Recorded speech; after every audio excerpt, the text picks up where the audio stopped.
League of Legends, or simply League, is a multiplayer online battle arena video game developed and published by Riot Games in 2009. Riot's founders were inspired by Defense of the Ancients, a custom map for Warcraft III, and wanted to create a standalone game in the same genre. The game has been free to play since its introduction in October 2009, and it is monetized through character customization. Hello everyone, in today's video we'll be talking about 5 new sleeper OP picks and builds almost nobody uses in League of Legends. Number 5. KOG'MAW.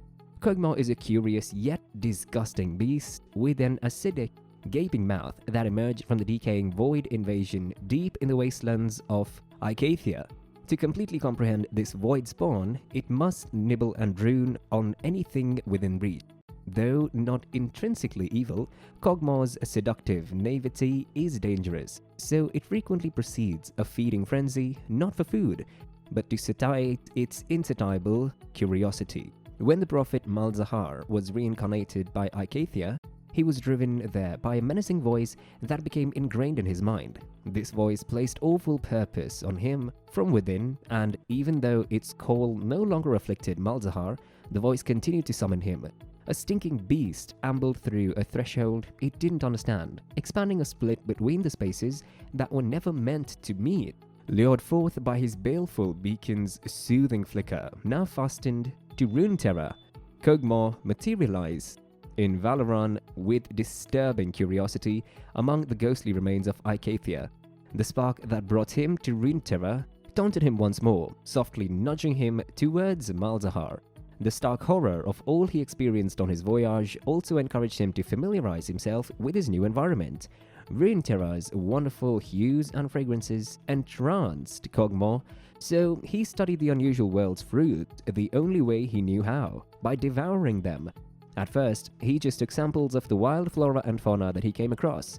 However, as he traveled across the arid Tempest Flats, he stumbled upon a clan of nomads. KOG'MAW, seemingly unconstrained by physical laws, devoured every nomad and any impediments that stood in his way, consuming his own mass and volume several times. Although such speculations were cut short, the most composed of his victims may have wondered if this was owing to the acidic enzymes that stung the ground as they trickled from his gaping mouth. Even this feeding frenzy couldn't satisfy KOG'MAW's hunger. As he is driven inexorably towards Malzahar, his track of carnage continues. It's anyone's guess what will happen when he locates him. Number 4. NAMI. When the Marai tribe's historic agreement with the Targon Crest Targonians was broken, NAMI, a headstrong young Vastaya of the oceans, was the first of the Marai tribe to leave the waves and venture into dry land. She had no choice but to complete the ancient ceremony that would assure her people's protection. NAMI tackled an uncertain future with courage and resolve, utilizing her Tidecaller staff to summon the strength of the waves themselves amidst the chaos of the new age. NAMI's powers allow her to grant movement speed. Allied champions gain 45 or plus 20% AP extra movement speed for 1.5 seconds anytime they touch them, doubled when Tidal Wave touches them. She may send a bubble towards the target location that lands after 1 second, delivering magic damage and disclosing and suspending all opponents in the vicinity of 1.5 seconds. For the next 6 seconds, NAMI blesses the target allied champion or herself, causing the subsequent 3 basic attacks or abilities to deal additional magic damage and delay their victim for 1 second. Number 3. KARTHUS. KARTHUS, the harbinger of death, is an eternal spirit whose haunting chants foreshadow the terror of his horrific presence. KARTHUS finds only beauty and purity in undeath's embrace, a perfect combination of life and death, while the living fear its eternity. As an apostle of the unliving, KARTHUS emerges from the Shadow Isles to impart the joy of death to mortals. KARTHUS remains active for 7 seconds after suffering fatal damage, rendering him unable to move. Basic attack, use summoner spells or activate items while also being untargetable and immune to crowd control for the duration, as well as being able to cast abilities at no cost.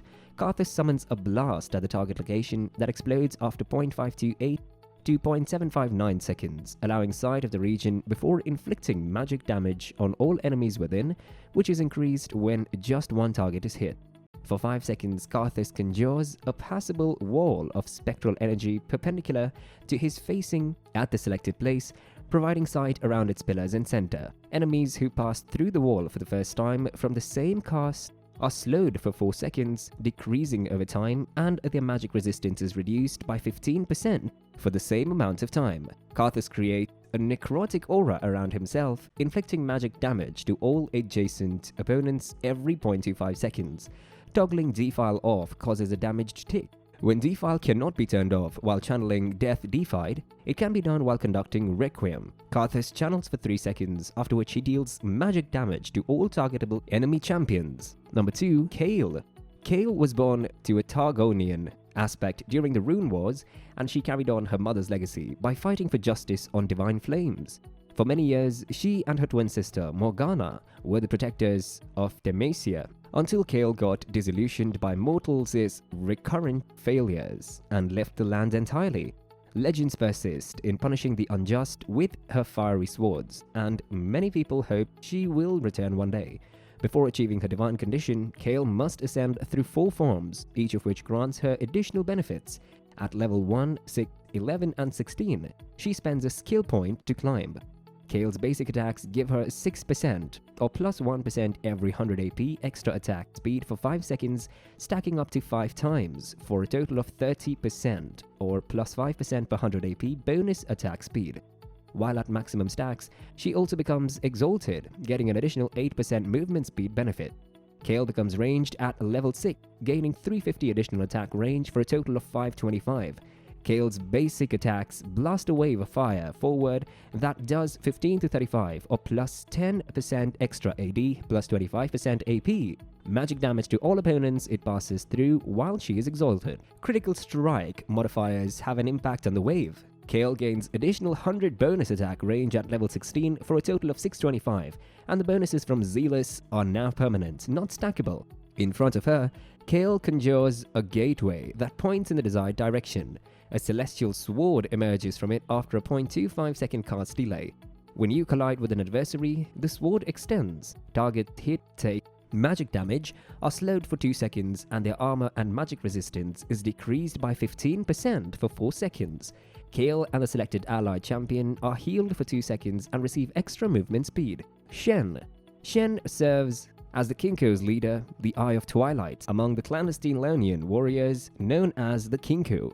He yearns to be free of the tangles of emotion, prejudice, and ego, and travels the unseen route of impartial judgment between the spirit and physical realms. SHEN, tasked with maintaining the balance between them, uses steel blades and arcane energy against anybody who threatens it.